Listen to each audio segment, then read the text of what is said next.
philosophy is based on what is called the Hermetic Corpus. This is a group of books, the most important of which is called the Asclepius. And these books, most of them, were completely lost during the Middle Ages. At the fall of the Roman Empire, copies of these Hermetic manuscripts were systematically destroyed by enthusiastic Christian barbarians. And the Hermetic manuscripts were scattered, and they only survived then in monasteries in Syria and places like that. Well, I want to read you some of this stuff because it's very interesting, and it has a modernity that is astonishing. Here's a little passage on the imagination. If then you do not make yourself equal to God, you cannot apprehend God, for like is known by like.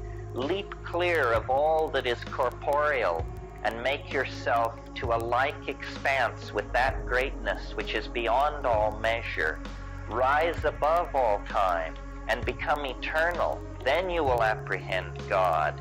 Think that for you too nothing is impossible. Deem that you too are immortal, and that you are able to grasp all things in your thought, to know every craft and every science. Find your home in the haunts of every living creature. Make yourself higher than all heights and lower than all depths. Bring together in yourself all opposites of quality, heat and cold, dryness and fluidity. Think that you are everywhere at once, on land, at sea, in heaven. Think that you are not yet begotten, that you are in the womb, that you are young, that you are old, that you have died, that you are in the world beyond the grave. Grasp in your thought all this at once, all times and places, all substances and qualities and magnitudes together. Then you can apprehend God. But if you shut up your soul in your body and abase yourself and say, I know nothing, I can do nothing, I am afraid of earth and sea, I cannot mount to heaven, I know not what I was, nor what I shall be, then what have you to do with God? Would that it were possible for you to grow wings and soar into the air. Poised between earth and heaven, you might see the solid earth, the fluid sea and the streaming rivers, the wandering air, the penetrating fire, the courses of the stars, and the swiftness of the movement with which heaven encompasses all.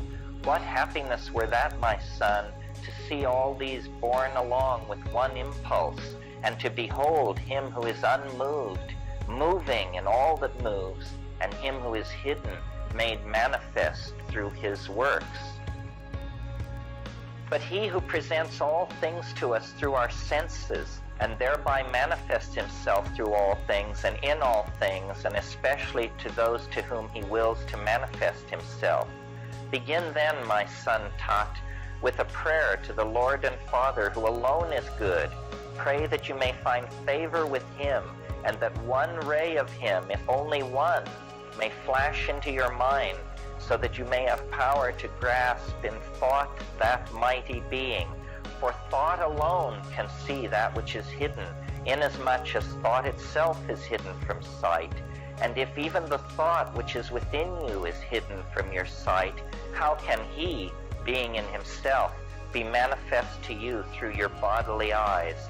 But if you have power to see with the eyes of the mind, then, my son, he will manifest himself to you.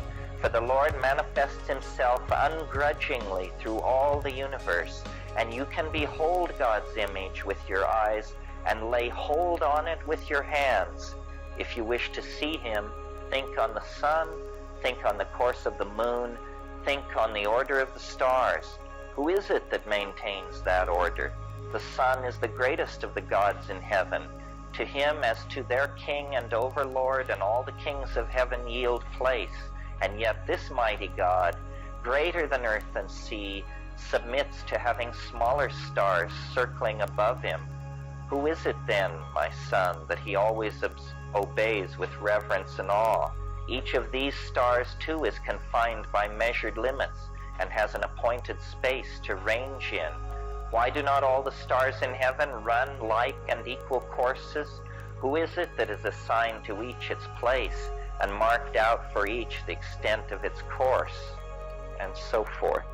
So it's a nature-oriented, celebratory. It glories in the exercise of the mind. It is not doctrinal. It is not pietistic. It is magical.